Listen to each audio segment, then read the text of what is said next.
Saya percaya Datuk Seri Anwar Ibrahim akan form barisan kabinetnya pada minggu hadapan. Mungkin wishlist daripada Hisam sendiri, line up barisan kabinet yang boleh dipilih oleh Datuk Seri Anwar Ibrahim yang rasa boleh membawa Malaysia ke satu tahap yang lebih baik. Saya melihat begini Anwar, untuk barisan kabinet, Datuk Seri Anwar Ibrahim telah berjanji untuk mengecilkan saiz kabinet. Saiz kabinet ini pada sesi yang lalu wujud sebanyak 31 kementerian ataupun menteri penuh yang menjawab, boleh dikatakan antara yang terbesar dibuat oleh Perikatan Nasional dan juga BN di bawah pimpinan Yang Amat Berhormat Datuk Seri Ismail Sabri ketika itu. Dan saya telah membuat kenyataan media semalam menyatakan bahawa jumlah yang munasabah ialah sebanyak 25 kementerian, ataupun mungkin lebih kurang itu lebih baik daripada jumlah kabinet sebanyak 31. Malahan lantikan timbalan menteri juga di bawah Perikatan Nasional adalah jumlah yang tertinggi, menjadikan kesemua sekali sebanyak 72 menteri dan timbalan menteri. Jadi itu adalah satu jumlah yang besar dan memakan emolumen dan juga perbelanjaan negara yang disalurkan kepada gaji mereka itu adalah tinggi. Dengan janji oleh Datuk Seri Anwar Ibrahim mengecilkan saiz dan juga penurunan gaji menteri, bagi saya itu disambut baik untuk menghayati semangat rakyat sekarang ini sedang mengikat perut menghadapi kos sara hidup yang berlaku, dan menghadapi juga unjuran ekonomi dan kehendak rakyat terbanyak melihat bahawa ekonomi ini perlu dipulihkan. Keyakinan negara asing ataupun negara luar kepada Malaysia ini pada peringkat awal bagi saya diterima baik, kerana wakil-wakil daripada negara-negara ini telah mengucapkan tahniah yang berbeza langsung daripada Perikatan Nasional ataupun BN yang mengambil kerajaan dahulu. Sekarang ini saya boleh menganggap pengiktirafan antarabangsa itu telah disalurkan secara rasmi kepada kerajaan Malaysia di bawah pimpinan Datuk Seri Anwar Ibrahim.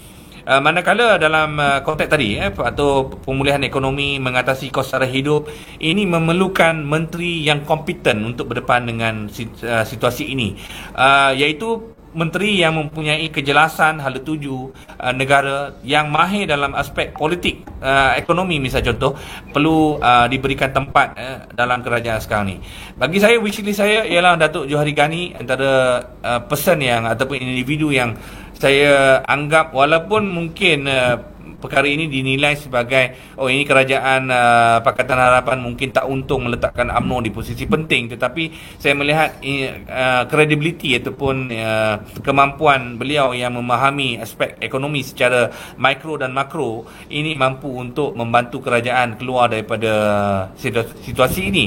Manakala Rafizi Ramli saya rasa perlu digandingkan ataupun diletakkan dalam posisi utama untuk memacu dalam aspek ekonomi juga. Jadi bagi saya, concern utama saya ialah ekonomi lah. Kalau kita boleh meletakkan individu yang tepat membantu Perdana Menteri membuat polisi yang tepat, terutamanya bagi kelompok M40, B40 yang terkesan sekarang ini, BLR bagaimana sekarang ini dihadapi oleh rakyat sekarang ni, Anwar, yang memang terkesan dengan kenaikan BLR ini memberikan kesan kepada pertambahan kos rakyat untuk menampung dalam aspek loan rumah dan juga loan kenderaan.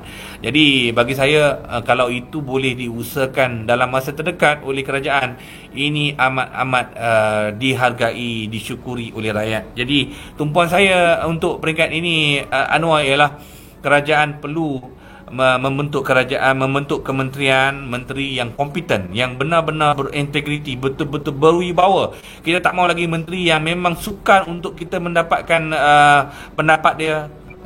Media pun susah untuk melaporkan apa yang dilakukan oleh kementerian berkenaan. Jadi bagi saya, sudah tentunya sekarang ini Datuk Seri Anwar Ibrahim perlu menilai secara terperinci untuk membariskan kepimpinan yang betul-betul dapat menghadapi ekonomi dalam tempoh 5 tahun akan datang. Saya juga mengharapkan perkara yang sama yang dinyatakan Saudara Isam. Kalau boleh saya tambah sikit, bagaimana sepatutnya ada satu KPI yang jelas oleh menteri, bukan KPI yang dibuat-buat sekadar untuk sebaran media seperti apa yang berlaku sebelum-sebelum ini. 100 hari pemerintahan, kita dapat lihat KPI yang mengarut yang diletakkan, yang menjustifikasi menteri itu berada di situ. Namun hakikatnya ia tidak mencapai apa-apa. Dan saya mengharapkan ada KPI yang jelas di semua kementerian bagi memastikan yang bahawa negara kita yang tertinggal kalau dibandingkan dengan Indonesia, dengan ya pasti Singapura, Thailand yang memacu jauh akibat 5 tahun yang dibazirkan oleh negara kita kerana krisis politik yang tidak berkesudahan.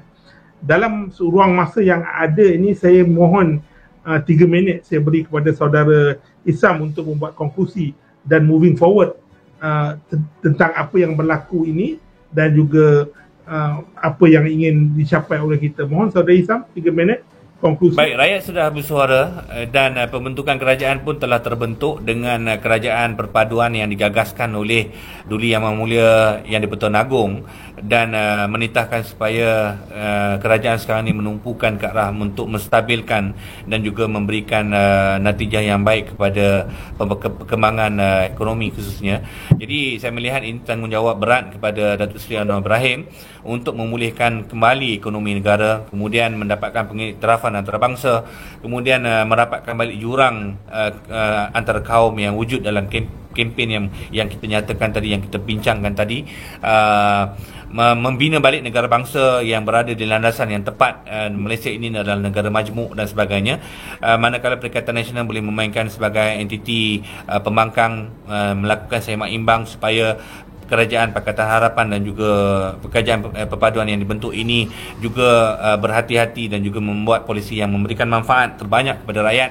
Jadi segala-galanya ini saya melihat kita elakkan lagi lah drama-drama politik yang boleh mengundang kepada krisis yang tidak menentu, kerana kita tahu sekarang ni kita tidak boleh lagi menunggu perkara-perkara yang sebegitu, kerana mandat rakyat telah diberikan jelas kepada setiap parti yang bertanding, masing-masing perlu memposisikan kedudukan mereka dan ini adalah titik tolak untuk membuka semula lembaran baru, landscape baru politik negara, supaya semua kita ini dapat menaunginya dengan penuh keberkatan dan juga penuh rahmat untuk kita berhadapan dengan senario politik yang akan datang ataupun ekonomi yang akan datang. Jadi itu saja harapan saya dan juga rumusan saya, Saudara Anwar. Mudah-mudahan perkongsian saya ini mendapat manfaat kepada semua pelayar-pelayar dan juga penonton dialektika dan juga Politikopi pada malam ini. Kepada Tuhan kita memohon Datuk Seri Anwar Ibrahim selaku Perdana Menteri kita yang ke-10 dipandu dan dipacu dan juga mendapat iringan dalam beliau melaksanakan segala proses pengukuhan ekonomi negara Malaysia yang tercinta ini. Dan dalam masa yang sama kita mengharap Tan Sri Muhyiddin Yassin daripada Perikatan Nasional yang pastinya akan mengotai barisan pembangkang akan memainkan peranannya sebagai pembangkang yang berwibawa dalam memastikan semak dan seimbang berlaku. Walau bagaimanapun kita tidak mahu kerajaan yang dibina ini digugat dengan faktor-faktor lompat, walaupun kita sudah punya tahu lompat parti, namun masih punya loophole di mana parti-parti ini boleh bergerak dengan mudah. Parti yang melompat, bukan individu lagi. Dan kita harap ianya tidak berlaku dalam masa 5 tahun. Dan kita beri ruang kepada Datuk Seri Anwar Ibrahim yang amat berhormat, Perdana Menteri kita, dalam 6 bulan memulakan langkahnya sebelum kita masuk untuk semak dan seimbang apa yang dilakukan oleh beliau dalam memastikan negara kita berada pada tahap yang baik. Semua orang menyatakan soal ekonomi, malahan Saudara Hisam juga menekankan soal pengukuhan ekonomi. Namun dalam masa yang sama, elok dapat kalau yang amat berhormat Perdana Menteri melihat yang bahawa soalan pendidikan ini di Malaysia ini dapat diselesaikan dan juga dapat diperbaiki. Sebagaimana kita melihat anak-anak kita terbeban dengan dasar pendidikan yang melompat-lompat, berubah-ubah dan menekan anak-anak. Justru kita mengharapkan sesuatu yang baik yang akan hadir dalam pemerintahan Perdana Menteri Malaysia yang ke-10 ini.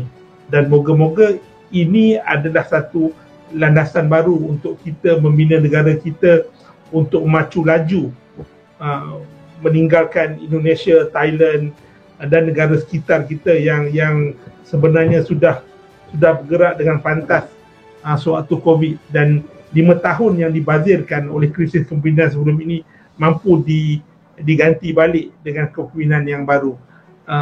Dan kita memohon agar segala kempen politik yang baik, matang dan sejahtera mampu dilakukan oleh semua parti, dan ia dijadikan ibrah untuk pilihan raya negeri yang akan diadakan pada tahun hadapan. Saya di sini mengucapkan jutaan terima kasih kepada